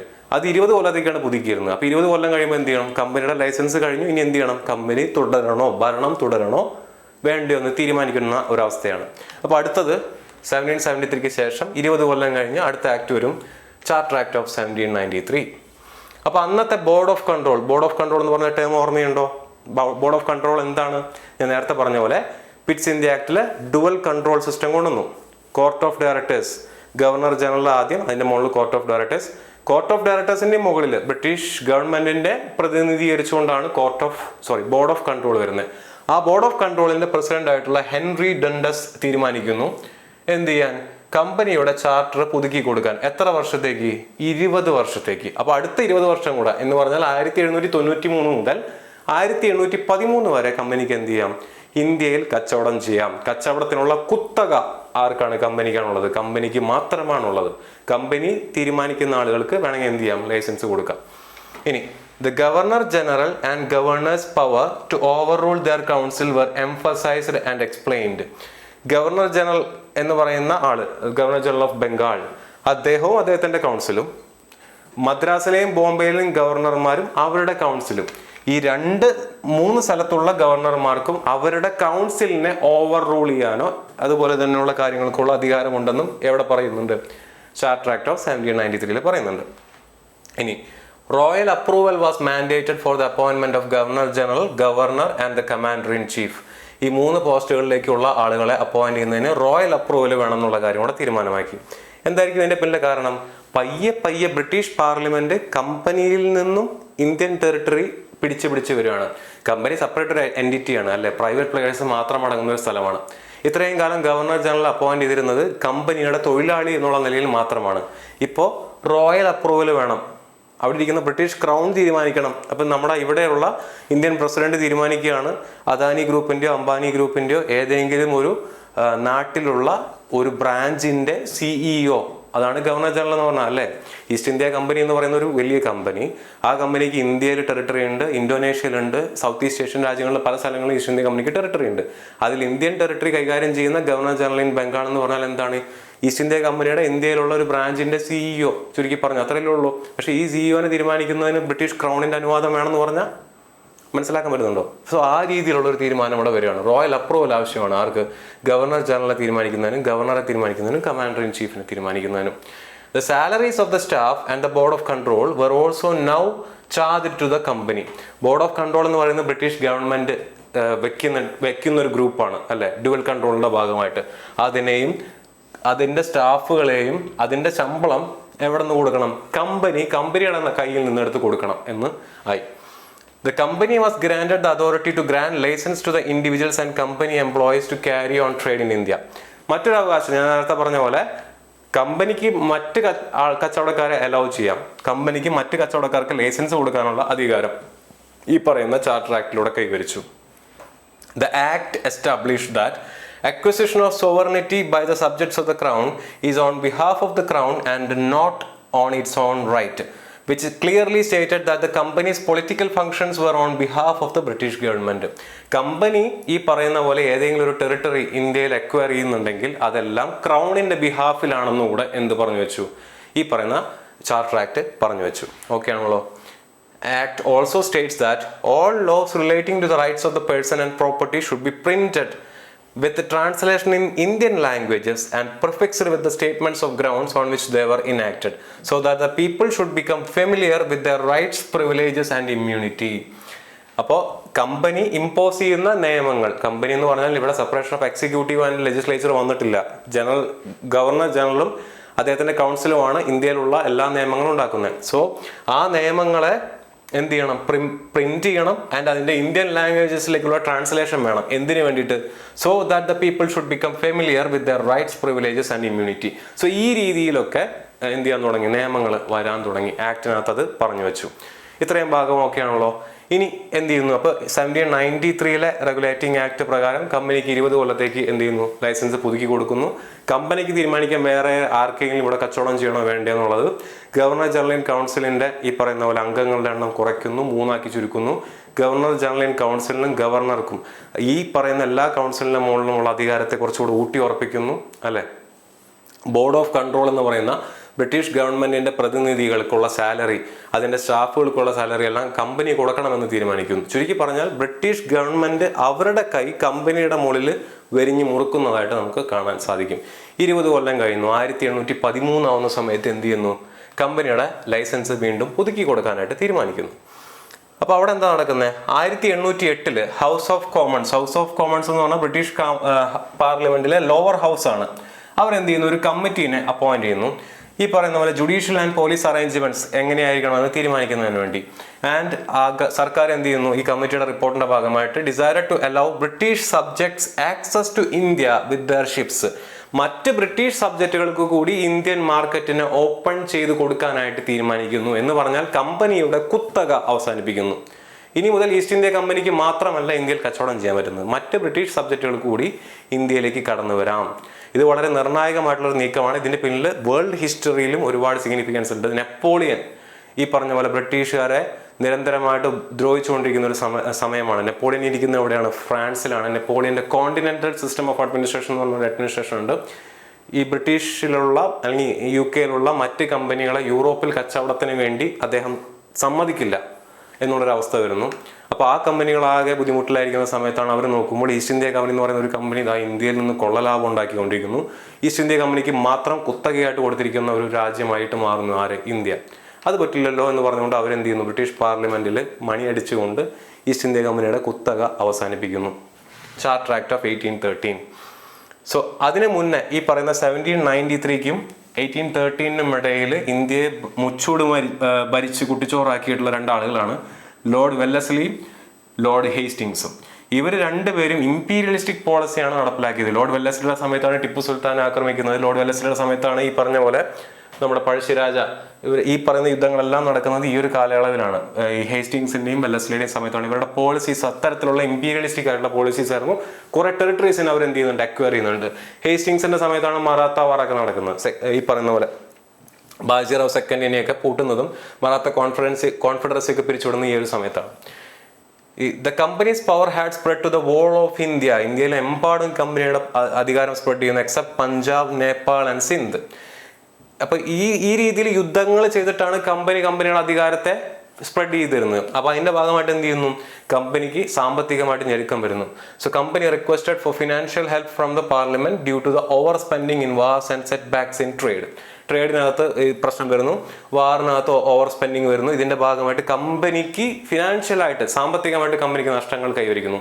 ഈ ഒരു സമയത്താണ് ലൈസൻസിനെ പറ്റിയിട്ട് ചിന്തിക്കുന്നത്. അങ്ങനെ ചാർട്ടർ പുതുക്കി കൊടുക്കാനായിട്ട് തീരുമാനിക്കുന്നത്. അപ്പൊ എന്ത് ചെയ്യാണ്? ഈ പറയുന്ന പോലെ ബാക്കിയുള്ള ആളുകൾക്ക് കൂടെ ട്രേഡിനുള്ള അവകാശം കൊടുക്കുകയാണ്. The company's commercial monopoly was entered except for the tea and opium trade and trade with China. 3 കാര്യങ്ങളിൽ ചൈനയായിട്ടുള്ള കച്ചവടത്തിലും ഓപ്പിയം ട്രേഡിലും ചായയുടെ കച്ചവടം ടീ ട്രേഡിനെ ഒഴിച്ച് ബാക്കി എല്ലാ കാര്യത്തിനും സ്പൈസസ് തുടങ്ങിയ എല്ലാ കാര്യത്തിനകത്തുമുള്ള കമ്പനിയുടെ വ്യാപാര കുത്തക അവസാനിപ്പിക്കുന്നു. Charter act of 1813. ഇനി the act expressly asserted the crown's sovereignty over British India, allotted 1 lakh rupees annually for the improvement of literary and scientific knowledge. അപ്പോൾ ഇവിടെ 2-3 കാര്യങ്ങൾ നടക്കുന്നുണ്ട്. It permitted Christian missionaries to propagate English and preach their religion in company's territory. അപ്പൊ എന്തൊക്കെയാണ് നടന്നത്? ഒന്ന്, കമ്പനിയുടെ വ്യാപാരത്തിലുള്ള കുത്തക അവസാനിപ്പിക്കുന്നു, except in tea trade, opium trade and trade with China. ബാക്കി എല്ലാത്തിലും കമ്പനിയുടെ കുത്തക അവസാനിപ്പിക്കുന്നു. രണ്ടാമത് എന്താ നടന്നത്? Act expressly asserted the crown's sovereignty over British India. ക്രൗണിന്റെ സോവറിനിറ്റിനെ എന്താണ്? എക്സ്പ്രസ്ലി അസേർട്ടഡ്, ഊട്ടി ഉറപ്പിക്കുകയാണ് ചെയ്യുന്നത്. ഇത് ക്രൗണിന്റെ ടെറിട്ടറിയാണ് ഇന്ത്യയിലുള്ളത്, എക്സെപ്റ്റ് നേരത്തെ പറഞ്ഞ പഞ്ചാബ്, സിന്ധ്, നേപ്പാൾ ഒഴിച്ച് ബാക്കി ബ്രിട്ടീഷ് ഈ പറയുന്ന ഈസ്റ്റ് ഇന്ത്യ കമ്പനി കൈവരിച്ചിട്ടുള്ള എല്ലാ ടെറിട്ടറിയും ക്രൗണിന്റെ ആണെന്ന് ഈ ആക്ട് പറഞ്ഞു വെക്കുന്നു. മാത്രമല്ല 1 ലക്ഷം രൂപ ഇന്ത്യയിലുള്ള ആളുകളുടെ സയന്റിഫിക് നോളജിനും വിദ്യാഭ്യാസത്തിനും വേണ്ടി നീക്കി വെക്കാനായിട്ട് 1813 ചാർട്ടർ ആക്ട് തീരുമാനിക്കുന്നു. മാത്രമല്ല ക്രിസ്ത്യൻ മിഷണറീസിനെ ഇംഗ്ലീഷ് വിദ്യാഭ്യാസം പഠിപ്പിക്കുന്നതിനും മതം പഠിപ്പിക്കുന്നതിനും വേണ്ടി ഇന്ത്യയിലേക്ക് വന്നുകൊള്ളാനായിട്ട്, കമ്പനി കൈവശമുള്ള ടെറിട്ടറീസിലേക്ക് വന്നുകൊള്ളാനായിട്ട് തീരുമാനിക്കുന്നുണ്ട്. സോ ഇതിൻ്റെ ഭാഗമായിട്ട് കുറേ മിഷണറീസ് ഇന്ത്യയിലേക്ക് വരുന്നുണ്ട്. നമുക്കത് ഹിസ്റ്ററിയിലുടനീളം കാണാൻ സാധിക്കുന്നു. അതിൻ്റെ ഭാഗമായിട്ട് ഇവർ പഠിപ്പിക്കുന്ന ഇംഗ്ലീഷ് വിദ്യാഭ്യാസത്തിൻ്റെയും ഈ പറയുന്ന പോലെ മതം പഠിപ്പിക്കുന്നതിൻ്റെ ഭാഗമായിട്ടാണ് ഇവിടെ പള്ളിയുടെ പള്ളിക്കൂടം കൺസെപ്റ്റുകൾ വരുന്നതും അതുപോലെയുള്ള കാര്യങ്ങൾ കുറേ ഈ സമയത്ത് വരുന്നതായിട്ട് നമുക്ക് കാണാനായിട്ട് സാധിക്കും. ഇത്രയൊക്കെയാണല്ലോ. ഇനി ചാർട്ടർ ആക്ട് ഓഫ് 1833. അപ്പോൾ 1813 ചാർട്ടർ ആക്ടിനകത്ത് വീണ്ടും 20 കൊല്ലത്തേക്ക് പുതുക്കി കൊടുത്തു. അപ്പോൾ ആകെ ഇനിയുള്ളത് ടീ ട്രേഡിലും അതുപോലെ തന്നെ ഓപ്പിയം ട്രേഡിലും ചൈനയായിട്ടുള്ള ട്രേഡും മാത്രമാണ് കമ്പനിക്ക് കുത്തകാവകാശമുള്ള, ബാക്കിയുള്ളതിലൊന്നിലും ഇല്ല. അപ്പോൾ 1833 ആയപ്പോൾ ഇനി എന്തിനാണ് കമ്പനിക്ക് കുത്തകാവകാശം വേണ്ടത് എന്നുള്ളൊരു ചോദ്യം വന്നു. So when it was time for the renewal of charter in 1833, there was widespread agitation for the abolition of the company and takeover of the administration by the crown. A parliamentary inquiry was held. എന്ന് പറഞ്ഞു കഴിഞ്ഞാൽ ഇനി എന്തിനാണ് കമ്പനീനെ അവിടെ വെച്ചിരിക്കുന്നത്, കമ്പനിയുടെ ആവശ്യകത എന്താണ്, കമ്പനിക്ക് അവിടെ പ്രത്യേകിച്ച് പർപ്പസ് ഒന്നുമില്ലല്ലോ, കമ്പനീനെ അങ്ങ് ഒഴിവാക്കിയിട്ട് ബ്രിട്ടൻ നേരിട്ടങ്ങ് ഭരിച്ചാൽ പോരെ എന്നുള്ളൊരു ചോദ്യം വരുന്നു. അപ്പോൾ ഈ ആക്ടിലൂടെ, charter act of 1833 the monopoly of tea trade with China was abolished. ചൈനയെ ഈ പറഞ്ഞ മോണോപോളി ഓഫ് ടീ ട്രേഡും ബാക്കിയുള്ള എല്ലാ കുത്തകാവകാശങ്ങളും കമ്പനിയുടെ എന്ത് ചെയ്യുന്നു, അബോളിഷ് ചെയ്യുന്നു. The company was to have only political functions. ഇനി മുതൽ കമ്പനിക്ക് പൊളിറ്റിക്കൽ ആയിട്ടുള്ള ഫംഗ്ഷൻസ് മാത്രമേ ഉള്ളൂ എന്ന് തീരുമാനിക്കുന്നു. The president of the board of control became the minister for Indian affairs. അപ്പോൾ ബോർഡ് ഓഫ് കൺട്രോൾ നിങ്ങൾക്ക് ഓർമ്മ കാണും. ബോർഡ് ഓഫ് കൺട്രോൾ എന്ന് പറയുന്നത് ബ്രിട്ടീഷ് പാർലമെന്റിന്റെ പ്രതിനിധിയാണ്. ബോർഡ് ഓഫ് കൺട്രോൾസിന്റെ കീഴിൽ ആര് വരുന്നു, കോർട്ട് ഓഫ് ഡയറക്ടേഴ്സ് വരുന്നു. കോർട്ട് ഓഫ് ഡയറക്ടേഴ്സിന്റെ കീഴിൽ ആര് വരുന്നു, ഗവർണർ ജനറൽ ഓഫ് ബംഗാൾ വരുന്നു. ഗവർണർ ജനറൽ ഓഫ് ബംഗാളിന്റെ കീഴിൽ governor general of Bombay and governor general of Madras. ഇതായിരുന്നു ഹൈറാർക്കി എന്ന് പറയുന്നത്. ഇതിലെ ഈ കോർട്ട് ഓഫ് ഡയറക്ടേഴ്സിന്റെ പ്രസിഡന്റ് എന്ന് പറയുന്ന വ്യക്തിനെ എന്താക്കി മാറ്റി, became the minister for Indian affairs ആക്കി മാറ്റി. The directors, court of directors ഉണ്ടായിരുന്നല്ലോ, കോർട്ട് ഓഫ് ഡയറക്ടേഴ്സിലെ പണി എന്താണ്, ഈ പറയുന്ന ബോർഡ് ഓഫ് കൺട്രോളിന്റെ പ്രസിഡന്റിനെ, മിനിസ്റ്ററിനെ അസിസ്റ്റ് ചെയ്യുക എന്നുള്ളതാക്കി മാറ്റി. ഗവർണർ ജനറൽ ഓഫ് ബംഗാൾ എന്ന് പറയുന്ന പോസ്റ്റിനെ ഗവർണർ ജനറൽ ഓഫ് ഇന്ത്യ ആക്കി മാറ്റി. The governor general in council was to control, superintend and direct the civil and military affairs of the company. കമ്പനിയുടെ ഈ പറഞ്ഞ പോലെയുള്ള സിവിലും മിലിറ്ററി അഫയേഴ്സിനെയൊക്കെ കൺട്രോൾ ചെയ്യുക, സൂപ്രിൻറ്റൻഡ് ചെയ്യുക തുടങ്ങിയ ഡ്യൂട്ടീസ് ആണ് ആർക്കുള്ളത്, ഗവർണർ ജനറൽ ഓഫ് ഇന്ത്യക്ക് ഉള്ളത്, അല്ലെങ്കിൽ ഗവർണർ ജനറൽ ഇൻ കൗൺസിലിന് ഉള്ളത്. Bombay, Bengal, Madras and other regions were subjected to complete control of the governor general in council. ബോംബെയും ബംഗാളും മദ്രാസും ഈ പറഞ്ഞ എല്ലാ സ്ഥലങ്ങളും എന്ത് ചെയ്യുന്നു, ഗവർണർ ജനറൽ ഇൻ കൗൺസിലിന്റെ കംപ്ലീറ്റ് കൺട്രോളിലേക്ക് വന്നു. ചുരുക്കി പറഞ്ഞാൽ അധികാര കേന്ദ്രീകരണം, സെൻട്രലൈസേഷൻ ഓഫ് പവർ ആണ് ഈ ആക്ടിലൂടെ പ്രധാനമായിട്ടും നടപ്പിലാക്കിയത്. By the Act of 1833, the Governor General in Council were given the power to legislate for the whole of British territories in India. British territories എവിടെയൊക്കെ ഉണ്ടോ അവിടേക്ക് വേണ്ട എല്ലാ നിയമങ്ങളും ഉണ്ടാക്കാനുള്ള അധികാരം ആർക്ക് കൊടുക്കുന്നു, ഗവർണർ ജനറൽ ഇൻ കൗൺസിലിന് കൊടുക്കുന്നു. These laws were applicable to all persons, British or Indian foreigners or others, and to the servants of the company. ഇങ്ങനെ ഗവർണർ ജനറൽ ഉണ്ടാക്കുന്ന എല്ലാ നിയമങ്ങളും ഈ പറഞ്ഞ എല്ലാവർക്കും ബാധകമാണ്. And they were enforceable by all courts in India. ഇന്ത്യയിലുള്ള എല്ലാ കോടതികളിലും നിങ്ങൾക്ക് എന്ത് ചെയ്യാം, ഈ നിയമം വെച്ച് മുന്നോട്ട് പോകാവുന്നതാണ്. The act added one more member to the executive council of the governor general. അപ്പോൾ എക്സിക്യൂട്ടീവ് കൗൺസിൽ എന്ന് പറയുന്ന ഗവർണർ ജനറൽ ഇൻ കൗൺസിലിന്റെ കീഴിൽ 1773 റെഗുലേറ്റിംഗ് ആക്ടിൽ 4 അംഗങ്ങൾ ഉണ്ടായിരുന്നു. അതിനുശേഷം കോൺവാലിസ് വന്നപ്പോൾ 4 നിന്ന് വെട്ടി 3 ആക്കി മാറ്റി. ഇപ്പോൾ ദാ വീണ്ടും ഒരാളെ കൂടെ ആഡ് ചെയ്തു. അപ്പോൾ വീണ്ടും എത്രയായി, 4 അംഗങ്ങളായി. ഏത് ആക്ടിൽ, 1833 ചാർട്ടർ ആക്ടിൽ. ആ 4ാമത്തെ ആളുടെ പരിപാടി എന്താണ്, അല്ലെങ്കിൽ ആ 4ാമത്തെ ആൾ എന്ന് പറയുന്നത് എന്ത് മെമ്പറാണ്, ലോ മെമ്പറാണ്. അദ്ദേഹത്തിന്റെ വർക്ക് എന്താണ്, whose work was fully legislature. അദ്ദേഹത്തിന് വോട്ടവകാശമില്ല, ഈ കൗൺസിലിന് വോട്ട് ചെയ്യാനുള്ള റൈറ്റ് ഒന്നുമില്ല, മീറ്റിംഗിൽ അറ്റൻഡ് ചെയ്യാനുള്ള റൈറ്റ് ഒന്നുമില്ല. പക്ഷെ അദ്ദേഹത്തിന്റെ പർപ്പസ് എന്ന് പറയുന്നത് എന്താണ്, നിയമം ഉണ്ടാക്കുക എന്നുള്ളത് മാത്രം. സോ നിയമം ഉണ്ടാക്കുന്നതിന് വേണ്ടി ഒരു സെപ്പറേറ്റ് ആയിട്ടുള്ള ഒരാളെ എന്ത് ചെയ്തു, കൗൺസിലിനകത്തേക്ക് അപ്പോയിന്റ് ചെയ്യുന്നു. സോ ചെറിയ രീതിയിൽ separation of executive and legislature നമുക്ക് എവിടെ കാണാൻ സാധിക്കും, 1833 ചാർട്ടർ ആക്ടിനകത്ത് കാണാൻ സാധിക്കും. സുപ്രീം കോടതി ഓൾറെഡി റെഗുലേറ്റിംഗ് ആക്ടിലൂടെ എസ്റ്റാബ്ലിഷ് ചെയ്തു. സോ ജുഡീഷ്യറിനെ ആയി തന്നെ സെപ്പറേറ്റ് ചെയ്തു. പിന്നീട് നിയമം ഉണ്ടാക്കിയിരുന്നതും നിയമം ഇംപ്ലിമെന്റ് ചെയ്തിരുന്നതും ആരാണ്, ഗവർണർ ജനറൽ ഇൻ കൗൺസിലായിരുന്നു. 1773 ചാർട്ടർ ആക്ട് തൊട്ട് 1833 വരെയുള്ള 60 വർഷം ഗവർണർ ജനറൽ ഇൻ കൗൺസിൽ ഉണ്ടാക്കുന്ന നിയമം അവർ തന്നെ ഇംപ്ലിമെന്റ് ചെയ്യുമായിരുന്നു. പക്ഷെ 1833 എന്ത് ചെയ്യുന്നു, എക്സിക്യൂട്ടീവ് കൗൺസിലിനകത്തേക്ക് അല്ലെങ്കിൽ ഈ പറയുന്ന ഗവർണർ ജനറലിന്റെ കൗൺസിലിനകത്തേക്ക് ഒരു പുതിയ കസേര കൂടി ഇട്ടു. അവിടെ ഒരു ലോ മെമ്പറെ കൊണ്ടിരുത്തി. അങ്ങനെ കൊണ്ടിരുത്തുന്ന ഏറ്റവും ആദ്യത്തെ ലോ മെമ്പറാണ് ലോർഡ് മെക്കോളെ. മെക്കോളനെ അവിടെ കൊണ്ടിരുത്തി. മെക്കോളയുടെ അടുത്ത് പറഞ്ഞു, ഇനി നീ വേണം നിയമങ്ങൾ ഉണ്ടാക്കാൻ. നീ നിയമങ്ങൾ ഉണ്ടാക്കി തന്നാൽ ഞങ്ങൾ എന്ത് ചെയ്യാം, എക്സിക്യൂട്ട് ചെയ്തോളാം. So there is A separation, small separation of legislature and executive. Judiciary already separate ചെയ്ത് നമ്മൾ കണ്ടതാണ്.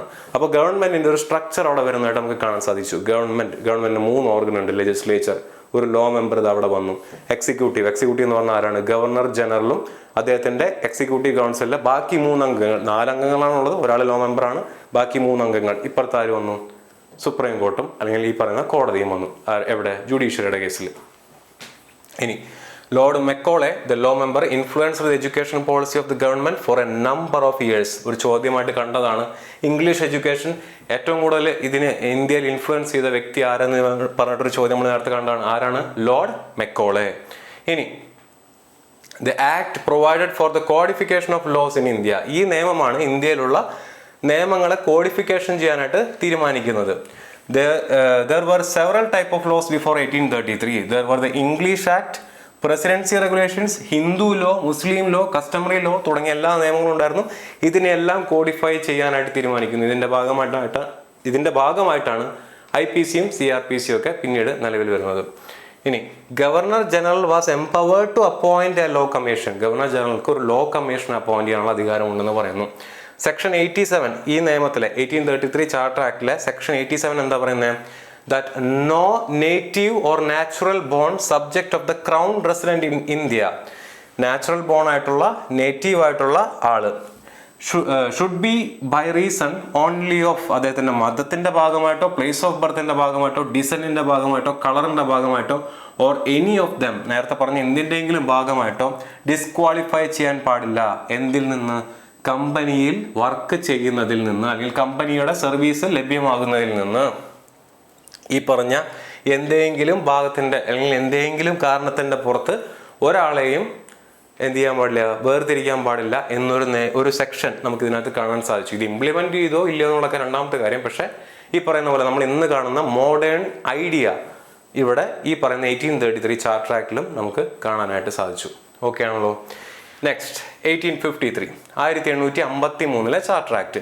അപ്പോൾ 1833 ചാർട്ടർ ആക്ടിനകത്ത് നിന്ന് വീണ്ടും 20 കൊല്ലത്തേക്ക് കമ്പനിയുടെ ലൈസൻസ് കൂട്ടി കൊടുത്തിരിക്കുകയാണ്. പക്ഷേ 1833 ചാർട്ടർ ആക്ട് കമ്പനീനെ പ്യുവർലി ഒരു അഡ്മിനിസ്ട്രേറ്റീവ് ബോഡി മാത്രമാക്കിയിട്ടാണ് മാറ്റുന്നത്. പൊളിറ്റിക്കൽ ഫംഗ്ഷൻ മാത്രമേ ഉണ്ടായിരുന്നുള്ളൂ.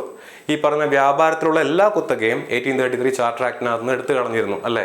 അപ്പോൾ അഡ്മിനിസ്ട്രേറ്റീവ് ബോഡി, പൊളിറ്റിക്കൽ ഫംഗ്ഷൻസ് മാത്രമുള്ള ഒരു ബോഡിയാക്കി 1833 ചാർട്ടർ ആക്ട് കമ്പനീനെ മാറ്റി.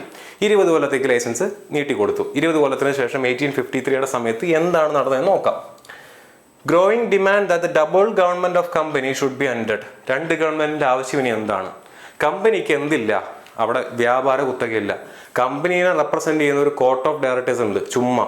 അതിന്റെ താഴെ ഒരു ഗവർണർ ജനറൽ ഓഫ് ഇന്ത്യ ഉണ്ട്. അതിന്റെ താഴെ governor of Bombay, governor of Madras. ഈ കോർട്ട് ഓഫ് ഡയറക്ടേഴ്സിന്റെ മുകളിൽ ഒരു ബോർഡ് ഓഫ് കൺട്രോൾ. എന്തിനാണ് ഈ ബോർഡ് ഓഫ് കൺട്രോളും കോർട്ട് ഓഫ് ഡയറക്ടേഴ്സും? ബോർഡ് ഓഫ് കൺട്രോളിന് നേരിട്ട് ഈ ഗവർണർ ജനറലിനെ ഭരിച്ചാൽ പോരെ എന്നൊരു ചോദ്യം വന്നു. കോർട്ട് ഓഫ് ഡയറക്ടേഴ്സ് എന്ന് പറയുന്ന പോസ്റ്റ് എന്തിനാണ്? അത്രയും ലാഗ് വരികയാണ് പ്രോസസ്സിനകത്ത് എന്നൊരു ചോദ്യം. ഇനി voice against the governor general of India continuing also as the governor of Bengal. അത് ഒരു പ്രശ്നമായിരുന്നു. ബംഗാളിലെ ഗവർണറെ പിടിച്ചിട്ടാണ് ഗവർണർ ജനറൽ ഓഫ് ബംഗാൾ എന്ന് പറഞ്ഞു കൊടുത്തത്. അദ്ദേഹത്തിന് തന്നെയാണ് ഇവിടെ പിടിച്ചിട്ട് എന്താക്കി മാറ്റിയത്? ഗവർണർ ഓഫ് ഇന്ത്യ ആക്കി മാറ്റിയത്. സോ എന്ത് പറ്റും? ഈ ഗവർണർ ജനറൽ ഓഫ് ഇന്ത്യ എന്ന് പറയുന്ന ആൾ തന്നെ ബംഗാൾ ഭരിക്കുകയാണെന്നുണ്ടെങ്കിൽ ഈ ഗവർണർ ജനറൽ ഓഫ് ഇന്ത്യ എന്ന് പറയുന്ന വ്യക്തിക്ക് ഗവർണർ ജനറൽ ഓഫ് ബോംബെക്ക് മുകളിലോ അല്ലെങ്കിൽ ഗവർണർ ഓഫ് ബോംബെക്ക് മുകളിലോ ഗവർണർ ഓഫ് മദ്രാസിന്റെ മുകളിലും എന്തുണ്ട്? അധികാരമുണ്ട്. സോ ഇദ്ദേഹത്തിന് ഒരു ബയസ്നെസ് വരാം. അദ്ദേഹം ഇരിക്കുന്ന പ്രൊവിൻസിനോട് കുറച്ച് കൂറ് കാണിക്കാൻ വേണമെങ്കിൽ അദ്ദേഹത്തിന് സാധിക്കും. കാരണം അദ്ദേഹമാണ് അവിടുത്തെ പരമോന്നത അധികാരി. അപ്പോൾ അത് പറ്റില്ല എന്ന് പറയുന്നു. ഇനി great territorial and political changes since the charter act of 1833. 1833 charter ആക്ടിന് ശേഷം എന്ത് ചെയ്യുന്നുണ്ട്? സിന്ധിനെയും പഞ്ചാബിനെയും അനക്സ് ചെയ്യുന്നു. ഡോക്ട്രിൻ ഓഫ് ലാപ്സ് എന്ന് പറയുന്ന ഡൽഹൌസിയുടെ പോളിസി നമ്മൾ ഹിസ്റ്ററിയിൽ കണ്ടതാണ്. അപ്പോൾ ഇതിന്റെ ഭാഗമായിട്ട് ഒരുപാട് ടെറിട്ടറീസ് കൂടെ കമ്പനിയുടെ കയ്യിലേക്ക് വരികയാണ്. 1813 ചാർട്ടർ ആക്ടിനകത്ത് നമ്മുടെ വെല്ലസ്ലിയുടെ കാര്യവും ഹേസ്റ്റിങ്സിന്റെ കാര്യമൊക്കെ പറയുന്ന സമയത്തും നമ്മൾ പറഞ്ഞു സിന്ധ്, പഞ്ചാബ്, നേപ്പാൾ ഇത് 3നും കമ്പനി കൈവച്ചിട്ടുണ്ടായിരുന്നില്ല. പക്ഷെ ഇവിടെ നോക്കിയേ, സിന്ധും പഞ്ചാബിനെയും കമ്പനി അനക്സ് ചെയ്യുന്നു. ഡോക്ട്രിൻ ഓഫ് ലാപ്സിലൂടെ ഡൽഹൌസി എന്ത് ചെയ്യുന്നു? ബാക്കി കുറെ ടെറിട്ടറീസിനെ എക്വയർ ചെയ്യുന്നു. ഇനി demand for decentralisation of power. ഇപ്പൊ ഗവർണർ ജനറൽ ഓഫ് ഇന്ത്യ എന്ന് പറയുന്ന പോസ്റ്റ് ആഫ്റ്റർ 1833 വളരെ പവർഫുൾ ആയിട്ടുള്ള ഒരു പോസ്റ്റാണ്. അദ്ദേഹത്തിൻ്റെ കീഴിലാണ് ഇന്ത്യയുടെ ടെറിട്ടറീസ് എല്ലാം തന്നെ വരുന്നത്. അങ്ങനെയായി ശരിയാവില്ല. ഒരു ചെറിയ ആളുകളുടെ കയ്യിലേക്ക് അധികാരം കേന്ദ്രീകരിച്ചു കഴിഞ്ഞാൽ അത് ശരിയല്ല എന്നുള്ളൊരു തീരുമാനം വരുന്നു. സോ ഇത്രയും കാര്യങ്ങൾ നിൽക്കുന്ന സമയത്താണ് 1833 ശേഷം 20 വർഷം കഴിഞ്ഞ് കമ്പനിയുടെ ലൈസൻസ് പുതുക്കണോ വേണ്ടയോ, പുതുക്കുകയാണെങ്കിൽ എത്ര കൊല്ലത്തേക്ക് തുടങ്ങിയ തീരുമാനങ്ങൾ എടുക്കുന്ന അതിൻ്റെ പിന്നിൽ അല്ലെങ്കിൽ ഈ ഒരു സാഹചര്യത്തിലാണ് ഇനി എന്ത് ചെയ്യേണ്ടത്, ബ്രിട്ടീഷ് ഗവൺമെന്റ് ആ തീരുമാനം എടുക്കേണ്ട വന്നത്. ഓക്കെ ആണല്ലോ. ഇനി ആ സാഹചര്യത്തിൽ വന്നിട്ടുള്ള ഒരു നിയമമാണ് 1853 ആക്ട്. എന്താണ് ഈ ആക്ടിനകത്ത് പറഞ്ഞിട്ടുള്ളത് നമുക്ക് നോക്കാം. So provisions. The company was allowed to retain the Indian provisions. Okay, കമ്പനിയുടെ അടുത്ത് പറഞ്ഞു നീ കൈ വെച്ചോ. In trust of her majesty her heirs and successors until parliament shall otherwise provide. Parliament മറിച്ച് തീരുമാനിക്കുന്നവരെ ഇന്ത്യയിലുള്ള ടെറിട്ടറീസ് നിനക്ക് കയ്യിൽ വെക്കാം. പക്ഷെ എന്ത് പറഞ്ഞില്ല, 20 കൊല്ലമെന്നോ 10 കൊല്ലമെന്നൊന്നും പറഞ്ഞില്ല. ഇൻഡെഫിനിറ്റ് ആണ്. എപ്പോൾ വേണമെങ്കിലും എന്ത് ചെയ്യാം. ഈ പറയാണ് പാർലമെന്റ് പറയണം മതിയാക്കിക്കോ മോനെന്ന് പറഞ്ഞാൽ നീ മതിയാക്കി പോരേണ്ടി വരും. അല്ലാതെ 5 കൊല്ലോ 10 കൊല്ലോ 20 കൊല്ലോ എന്നൊന്നും എവിടെയും പറഞ്ഞിട്ടില്ല. ചാർട്ടർ ആക്ടിൽ എവിടെയും പറഞ്ഞിട്ടില്ല.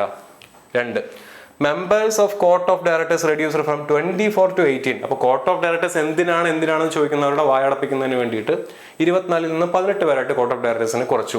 And they can constitute new presidency. ഈ 18 പേർക്ക് എന്ത് ചെയ്യാം, പുതിയ പ്രസിഡൻസീസ് തുടങ്ങാനോ പുതിയ ഈ പറയുന്ന പോലെ പ്രൊവിൻസ് തുടങ്ങാനുള്ള റൈറ്റ് ഒക്കെ കൊടുത്തു.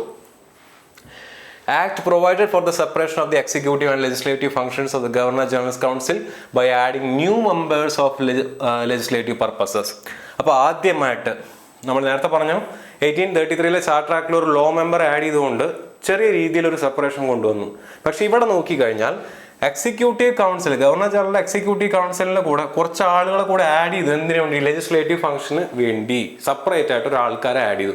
So separation of executive and legislature വളരെ പ്രകടമായി തുടങ്ങി. എവിടെ, 1853 ചാർട്ടർ ആക്ടിനകത്ത്. എന്തൊക്കെയാണ് നടന്നതെന്ന് നോക്കാം. ലോ മെമ്പറിനെ പിടിച്ച് ഫുൾ മെമ്പർ ആക്കി മാറ്റി. സോ ഗവർണർ ജനറലും 4 അംഗ കൗൺസില്, അതിൽ ഒരാൾ ലോ മെമ്പർ ആയിരുന്നു, അയാൾ ടെമ്പററി മെമ്പർ ആയിരുന്നു. പക്ഷെ ആളെ പിടിച്ച് ഇപ്പം എന്താക്കി മാറ്റി, ഫുൾ മെമ്പർ ആക്കി മാറ്റി. And Governor General's Executive Council and this council, while sitting in its legislative capacity, was enlarged by the addition of 6 members. So Governor General ഉണ്ട്, അദ്ദേഹത്തിന്റെ കീഴിൽ 4 അംഗങ്ങളുണ്ട്. ഇതാണ് അദ്ദേഹത്തിന്റെ എക്സിക്യൂട്ടീവ് കൗൺസിൽ. ഇതിലൊരാൾ എന്താണ്, ലോ മെമ്പർ ആണ്.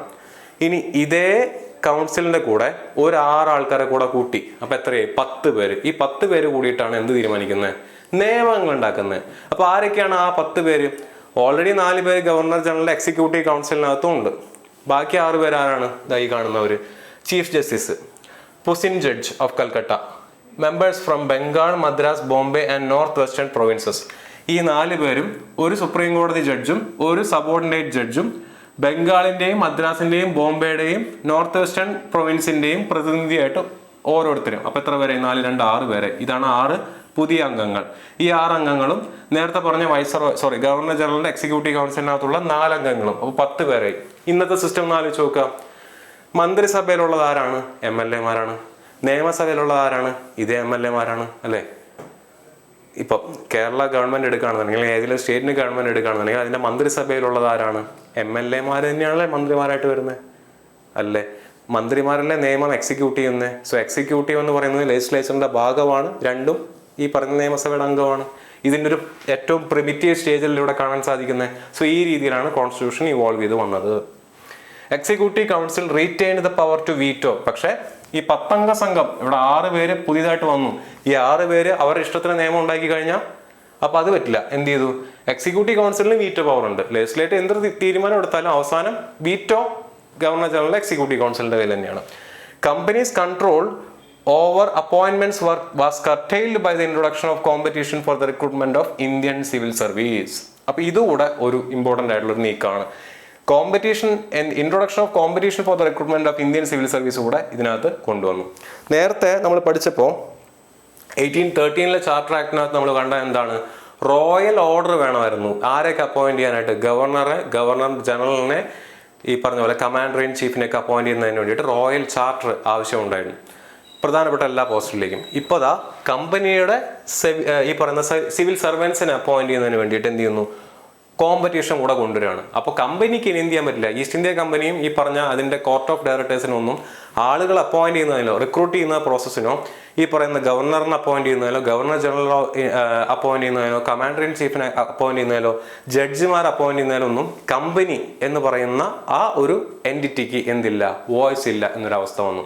സോ 1853 കമ്പനി എന്ന് പറയുന്നത് വെറും ഒരു അഡ്മിനിസ്ട്രേറ്റീവ് ബോഡി മാത്രമായിട്ട് മാറുന്നൊരവസ്ഥ വന്നു.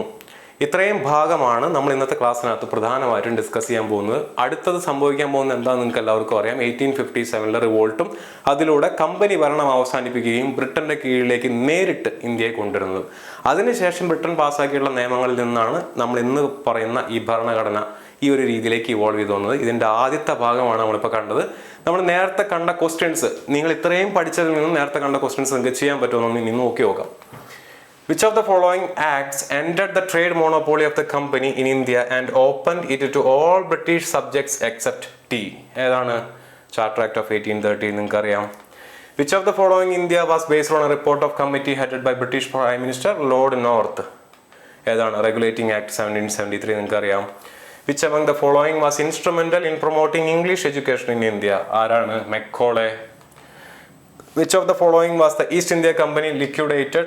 By which of the following laws was the East India Company liquidated and British Indian territories ruled in the name of British Queen? നിങ്ങൾക്കറിയാം ഏതാണ്? Government of India Act 1858. Okay ആണല്ലോ. So ഇത്രയും ചോദ്യങ്ങളാണ് നമ്മൾ നേരത്തെ കാണിച്ചത്. ആ ചോദ്യങ്ങളെല്ലാം തന്നെ നമ്മുടെ ഈ ക്ലാസ് കൊണ്ട് നിങ്ങൾക്ക് ചെയ്യാൻ പറ്റും. ഇതിൻ്റെ പാർട്ട് 2 ഉടനെ തന്നെ വരുന്നതായിരിക്കും. അടുത്ത ക്ലാസ്സിൽ നമുക്ക് വീണ്ടും കാണാം.